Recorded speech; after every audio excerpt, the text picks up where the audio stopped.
And we are live. What is up, Copy Squad? It is your boy Kyle Milligan, the copywriter. I just realized I need a cool tagline right there. It's Kyle Milligan, the copywriter, the dude who writes copy and makes you better at writing copy because he teaches you how to write copy. Anyways, what we're going to talk about today is yesterday I went over this landing page for a tree company. Actually, let me pull that up so that you can see it. So we're just looking at me right now. Let's change it up so you can see the screen. Bam! Look at that. Wow! Wow! All right, cool. So you see everything right there. Let's get that off my screen. And let's look at MrChip.com, right? That's what we looked at last night live. And this was the landing page, okay? And we kind of talked about this very quickly. So if you want, you can go look at yesterday's live and kind of understand me breaking down what this is. So the person who submitted this had some follow-up comments and questions. Now, let's talk about these comments and questions really quick. This is the box with the comments and questions, and I want to go ahead and kind of say that when I answer these questions today, know that I am not like picking on anybody for any reason, and I'm not trying to, I don't know how to say, like, I'm not like drilling down. It's just these are the questions. I'm not trying to call them out by having his questions right there on live display where everyone can see it. That's what I'm trying to say. I'm not trying to call anyone out, right? But the questions are right there in the comment box, and I was going to address them anyway. So I figured I'd make a little live about it where everyone can kind of hear the answer and we can kind of like drill down, because he may not be the only person having these questions. It might be an important set of questions to answer. So let's go back to this vision here where we can kind of see the questions. Okay, thanks so much, Kyle. I'm the one that submitted the landing page. I did have a couple questions that maybe you can help clarify for me. You stated in the video that I should get a unique selling proposition. I lead with the USP in my header by stating that if we cannot deliver results, we will give them their money back. I did research in my area, and every company that I talked to said they didn't do that. So I figured I could stand out from the competition by doing this. And I think that is so commendable. I think the fact that you have been doing research, asking around, and trying to find something unique about your service is like that's solid research. Like that's effort. That's definitely taking what I would call imperfect action, because you don't know if your answer is going to be the correct answer or not, but you are out there doing something. You're busting your ass. So I definitely commend you for that. That's amazing. Most people don't get to that step. So let me talk about why a guarantee is not a USP.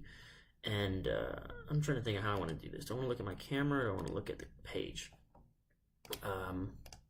So right now you should be able to just see me. So the USP cannot be a guarantee. And the reason a guarantee is not a USP is because a unique selling proposition is going to be directly tied to the unique element of your service. So if you are offering a guarantee, that is actually a guarantee of your service. Does that make sense? That's kind of putting the cart before the horse. You're guaranteeing a service, but your service has not yet been qualified as unique. So a guarantee cannot, in fact, be a unique selling proposition because it is not a selling proposition. A unique selling proposition sells nothing. It actually ensures the sale. Okay? You're selling insurance. So your guarantee is a form of insurance. It is not your unique selling proposition. Does that make sense? I feel like I'm talking in circles, and I hope that makes sense. A unique selling proposition is something that is unique to the way that you perform the service that you can produce. It is the thing that makes you unique as a performer of your service. A guarantee is merely insurance of that service. So a guarantee cannot be unique to anybody because anyone has the capacity to offer a guarantee. Some people refuse to, but that doesn't make you unique for doing it. It doesn't make you more qualified. It doesn't make you more capable. It doesn't make you any different in your audience. You might do the exact same quality job as everybody else. And again, I highly commend you for going out and finding that thing that makes you unique and different from everybody else, in that you found a guarantee that no one else would produce. That's still huge, and it still needs to be a part of your offer, but it is not a USP. And I really hope that kind of clarifies the differences between a guarantee and a USP. A USP is that kind of circles back to what I wanted to say about the whole page in general, is that your page lacks a lot of detail about the services that you provide. I don't know if you provide it for commercial, For residential, I don't know if you guys do bushes, if you do stump removal, if you do cutting grass, if you'll do like small tight spaces, or if you want to do like golf courses, or if you want to do like a number of things, like pulling down limbs from trees. And you know what, now that I think about it, let me look at one other thing. There's one other very important question. I don't see where in the world you even do this. So say I'm online looking for tree services, I don't even know what city you're serving. So again, there's a lot of detail missing here. And I don't know the customer's journey to reach this page, right? Maybe all that detail is given to them before they get to this page, and I'm completely overlooked or missed that because I haven't seen anything but this landing page. But I do think there's a lot of stuff missing here that you could include, basically starting with all that stuff I just mentioned. Okay. Number 2, my form is too vague. Okay, that was my instruction. Your form is too vague.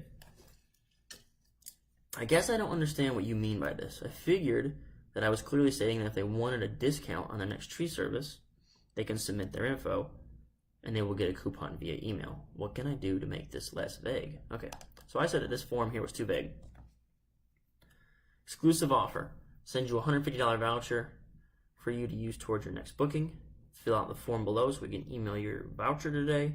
Name, email, phone number, message. Send me a $100 voucher. Okay, so the first thing, obviously, little inconsistency here in the dollar value. 150, 150, 100. Easy fix. Log into WordPress, change the button text. Yeah, it's all obviously supposed to be 150. So, what's vague? So in your comment, look right here. The comment itself says, figured clearly stating a discount on their next tree service. That is far more detail than I had in this. Like, what is the service for your next booking, your next project? Your next project sounds like you're building something, right? Like you're constructing a new house. Or even I call my projects when I'm working on new promos, I call them projects. You know, like what is the next project? Is anybody really doing a project when it comes to their landscaping, or do they just want to maintain and keep it clean? Like, what are you talking about? Like, what am I sending $150 for what? What are you going to give me $150 off of? Right? So it's landscape and tree services. That's like, it's a very broad, vague thing. Who's your target audience? What are you giving them $150 off of? This is your next booking. But I don't even know what my options are to book at this point. I don't know if this is right for me. So let's think about this. Let me take it back higher level, okay? I read it in Deep Work by Cal Newport. Basically, you have a choice between like a dentist. Let's say you have two surgeons, okay? You can choose the surgeon who has like a really solid golf game. He's a great driver on the road. Like he drives very safe, and he's got a good background in like history. You can have that surgeon, or you can have the best freaking surgeon who specializes in your exact ailment. Which surgeon are you going to choose? Right? So I do trees and landscaping.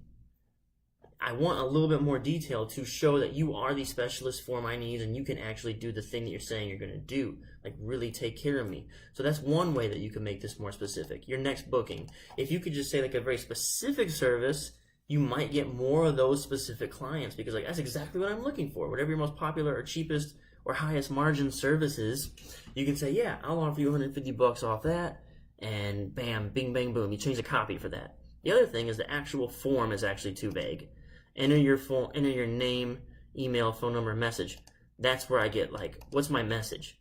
My message would be, give me $150. Okay, thanks, bye. Right? Like, I don't understand what I'm supposed to message you about. Like, give me a little more instruction. And I think that's really important when it comes to offer section. Like, you're not selling here so much. Now you're making an offer. You're making a pitch. And in that, I think you should kind of spell out what you want them to do. And filling out this form becomes very, filling out this form becomes super vague whenever you get to this message section. Okay? So, remember that. Thanks for the likes. Smash like if you're getting anything out of this, guys. I do appreciate you. All right, let's see. What else? let's go back to the comments here. Form is too vague. So yeah, you can talk about more about what you're actually going to be, what services you're providing, and why I should fill out the form, right? So I know what you are good at and what you do so that I can get it. And also make the form more specific about what should I put in the form? What information do you need from me so that I can get the $150 and get the service? I love the scarcity and social proof suggestions. We'll implement those right away. Good, thanks. That's awesome. Before and after pictures. How important are these in a landing page? All landing pages I checked had no before and after pictures. Since one I have read, a landing page is made purposely to get someone to take action and have as little distractions as possible. I was thinking of adding before and after pics to my actual website. But now you have me second guessing this. LOL. Alright, cool. So, you don't have to put before and after pictures. I'll say that. You don't have to. But this right here doesn't demonstrate anything to me. This demonstrates a mess. Alright, I see trees on the ground and I see equipment in my lawn. It might look to you like you're working hard, but what I want to see is a clean, manicured landscape. Like, I want to feel worry-free and relieved that all this shit is taken care of and I don't have to deal with it or worry about it, and I don't have to fucking excuse me, I don't have to worry about the eyesores of having like shrubs and pine cones and dead branches everywhere. This is not that image, right? This is a work in progress, and a work in progress is a mess. This looks like a mess. If you could show me like the perfect row of hedges or the perfectly manicured tree or anything like that where I can be like, oh, that's exactly what I want for my lawn or landscape or business or house, whatever. One of those things, right? You don't need before and after per se. But this is not the ideal picture in my personal opinion. I think you should definitely put a results-oriented picture that demonstrates what they already want to happen. Okay? Does that make more sense? All right. So, let's see. Are we still looking at my screen? Good. I don't see... You saw that, Clevin? I was like, oh, shit. I don't know what I'm going to do about that, man. Should I take the whole video down or just... I can edit it on YouTube, and I think I will. So that's all I've got. That's all I've got for this video, actually. It's a 12-minute video, nice, quick, and easy one, which I think I need to get into these more and more, is trying to get some quick and dirty stuff down and just knock this stuff out. I definitely appreciate the folks who tuned in. I appreciate you for not calling me up. I appreciate the questions and the comments. And again, I'm not picking on my man here. I'm not trying to give him a hard time or anything like that. I definitely just wanted to take this moment, instead of just answering it in a comment, like I feel like there might be other people out there who view a guarantee in a industry that doesn't do guarantees. They might view the guarantee as a USP, but it's not a USP because it's not unique to their selling proposition. It's not unique to their business and the way they execute or handle their stuff. So instead, I wanted to just illustrate that a guarantee is part of an offer ensuring the service. It's not part of the service. It's not what makes your service unique in any way. It is a thing ensuring your service. Is this bothering anybody that I have all these screens like mirroring each other? Here, maybe I should have done this already while I'm summing everything up for you here. All right? I'm wearing my nice shirt and my nice jacket anyway, out here in my nice hotel room. But yeah, so I think that's all I got. I do appreciate everyone tuning in. If you got any questions, anything like that, I'm happy to answer them. And I'm not above like going over your copy with you and trying to figure this stuff out. I have a link. It's kylethewriter.com/submit-copy, and I'll try to make that extremely accessible for you. So I'm out here trying to, like I say, help in all the ways that I can and earn your business, really, because now I'm writing a book, right? And I haven't even pitched the book this whole time, which is, I'm getting worse and worse and worse about it. As I get closer and closer to being done, I think I'll be done by like this weekend, and then I'll be on revisions and getting it formatted. Oh yeah, go to kylethewriter.com/swipe if you're interested in learning about the book. It's about the language of copywriting and the 4 main pillars that you have to know for selling basically anything. But yeah, I'm out here trying to earn your business as earnestly as possible by showing goodwill and giving you basically everything that you want. And then eventually I'm going to ask for, I don't know, $10 or $12 for a book, I think. I think that's what it's going to be. I have hesitated to say it on a camera, and then someone will be like, man, you're charging $13. You said it was going to be 12. I don't know. I think it'll be like 10 or 12 bucks for the book. And it's going to do exactly what I'm telling you that it's going to do. It's going to basically help you decode the language of copy. Speaking of which, I had a cool name. Okay, so I think a cool name for the book. Now I got you here. I'm going to go ahead and ramble at the end. This is what I do. It's part of being me, is I ramble a lot at the end of my videos. Thinking of the title of the book will be, in the eyebrow, it'll say, the eyebrow above like the headline name, it'll say, it's not what you say, it's what you ... in little letters, and then below in like big bold letters, communicate. So like the name of the book is going to be Communicate, and then the subtext, the subtitle, the deck copy it's called, the deck copy will read, so it's like, it's not what you say, it's what you ... communicate. Master the language of copywriting. Master the 4 pillars of copywriting. To speak.